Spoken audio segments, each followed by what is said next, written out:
Hey, what is up you guys? I am Sub-Ohm Steven, and today I'm going to be showing you how to make a quick and easy clapton that is flawless every single time. Now, the reason I'm making this video is because when I was a beginner, I had a lot of trouble figuring this out. I looked on multiple YouTube videos, and they kind of confused me more than they helped me.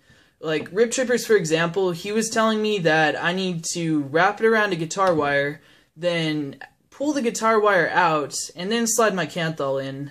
And I tried that a few times, but I just couldn't get it, and it really frustrated me. So I'm showing you guys my technique because it's as efficient and easy as it can possibly get. And I want to show you guys that anybody can do a clapton if you know the right way, and it's not that hard. Anyways, gonna need a few supplies. First of which, we're gonna need a wire cutters, obviously. Secondly, we're gonna need some needle nose pliers. Third of which, we're gonna need a drill. Then we're going to need something to wrap the clapton around. Today I'm going to be using a tactical screwdriver. You can use a drill bit or anything else you want. And next up we're going to need some wire. What I'm using today is going to be 28 gauge. I'm not using this because it's the best. I'm using it because it's all I have left. If you have it, I would really recommend either starting out with 30 or 32 gauge. It's thin enough that it wraps easiest, and it also performs the best in my opinion. And for the core, we're going to be using 24 gauge, if I have it. Let's see. Yep, 24 gauge right here.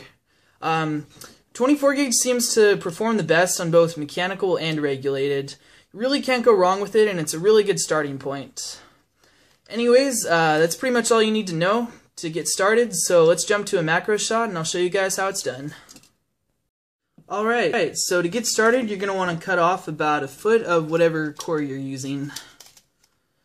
My friend exploded my canthal, so this is kind of messy, but we can straighten it out so it's not a big deal.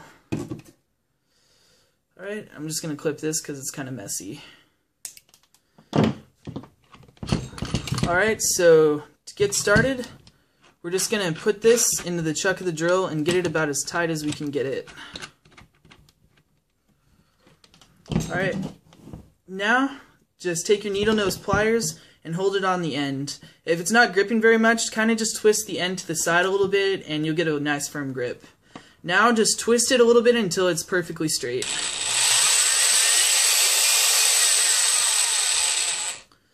Alright, and hopefully you guys can see that. The wire is perfectly straight now and really easy to work with. I like to straighten all of my wire before I build with it, but that's just me. Alright, so next step, you're going to want to take whatever gauge wire you're going to wrap it with and cut off about 3 times as much as your core is in length. Kind of unwrapped a little bit too much, but we'll just clip it right here.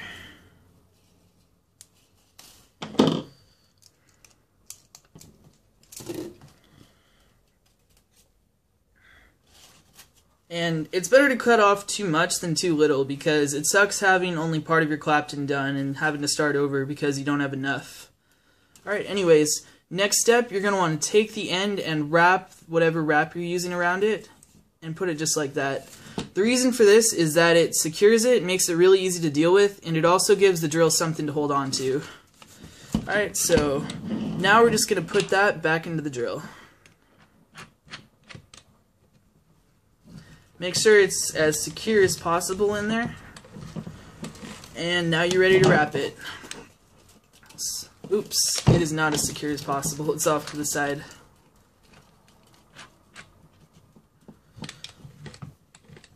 Alright, now we're good. So to get it started, hold your finger underneath, like right about like this. This will help guide the wire and it's really easy to control. And also, you see how I have it between my thumbs and fingers? This lets you feel if there's any kinks coming, and it also lets you control it much better. So that way you can know what's coming just by feel. Anyways, to get it started, kind of go slow. It will not be perfect at first, but just keep going and the wire will literally fall into place. Alright, so I'm going to wrap it up, and I'm just going to show you guys, and then I'll talk about it a little bit later.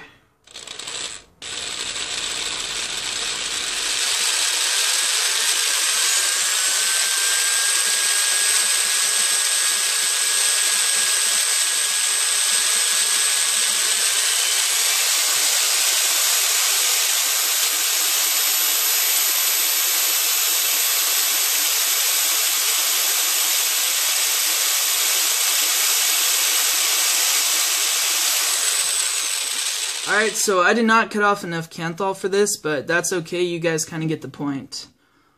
Hopefully it's not that blurry, but as you can see, it's flawless. Like, absolute perfection. That's how easy this is. Anyways, we're going to cut off the part that we don't need. Then just cut this part off. And hopefully, I don't know if it's going to focus or not. Actually, I'm pretty sure it isn't focused, so I'm going to throw on a special macro lens and I'll show you how clean this. Alright, so I had to move to the bathroom just to get better lighting. This shot really isn't good. In photo mode I can take really good macro shots, but in video mode it doesn't seem to agree with me very much. Anyways, here is the entire wire. Oops, let's get back into focus. As you can see, there's no flaws in it whatsoever. Clean as possible. And that only took me like, what, 10 seconds? That's how easy this is, guys. There it is. Alright, so we're going to wrap it up, talk about it a little bit, and then we're good to go. Alright, now it's time to wrap our coils. What I'm going to be using is a tactical screwdriver. I find these work the best. It's really easy to wrap around, and also you can use it to push your coils to center them when they're in your RDA. Alright, so hopefully you guys can see this. Just going to give it a few wraps.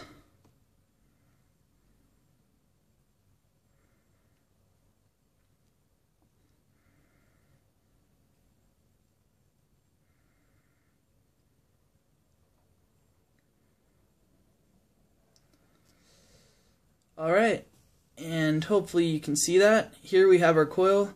Clean, flawless, and absolutely beautiful. That easy, guys. Alright, so that's pretty much all I got to teach you guys today. If this helped you, please leave me a comment and subscribe and like. I would really love to make more videos like this if I know I'm making a difference. So just give me some feedback, tell me areas I can improve, and maybe next time around it'll be even better. One other thing I'd like to talk about before I leave. I have an Instagram page that I started. It is called Sub-Ohm Squad, and I will leave the Instagram for that in the bio. And basically what that is, it is an elite vaping group that I started.